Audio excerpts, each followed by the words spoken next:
ଆଖି ଇଶାରାରୁ ହୋଇଥିବା phone unlock. 2017ର best smartphone ପୁରସ୍କାର ପାଇଁ ବଛାଯାଇଥିବା ଏହି ଫୋନ୍କୁ Samsung galaxy S8କୁ 2017ରେ best smartphone ବଛାଯାଇଛି।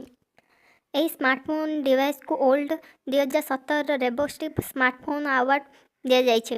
Galaxy S8କୁ mobile India ଓ ଟେଲି ଆନାଲିସିସ୍ କରାଯାଇଥିବା ସର୍ଭେରୁ ସବୁଠୁ ଅଧିକ ଭୋଟ ମିଳିଥିବା ସାମସଙ୍ଗ ଗ୍ୟାଲାକ୍ସି S8 ବିକ୍ରି ରେକର୍ଡ ମଧ୍ୟ ଭାଙ୍ଗିଦେଲା।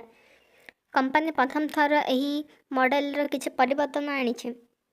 ଆଇକୋନିକ୍ ହୋମ୍ ବଟନ୍ ସ୍ମାର୍ଟଫୋନ୍ରୁ ବାହାର କରିଦେଇଛି, ଯେଉଁଥିପାଇଁ କି ଏହି ସ୍ମାର୍ଟଫୋନ୍ ଅଧିକ ବଡ଼ ଓ ଷ୍ଟାଇଲିଶ୍ ଦେଖାଯାଉଛି। କମ୍ପାନୀ ପ୍ରଥମ ଥର ସ୍ମାର୍ଟଫୋନ୍ର ସିକ୍ୟୁରିଟି ପାଇଁ ଆଇରିସ୍ ଫିଚର୍ସ ବ୍ୟବହାର କରିଛି।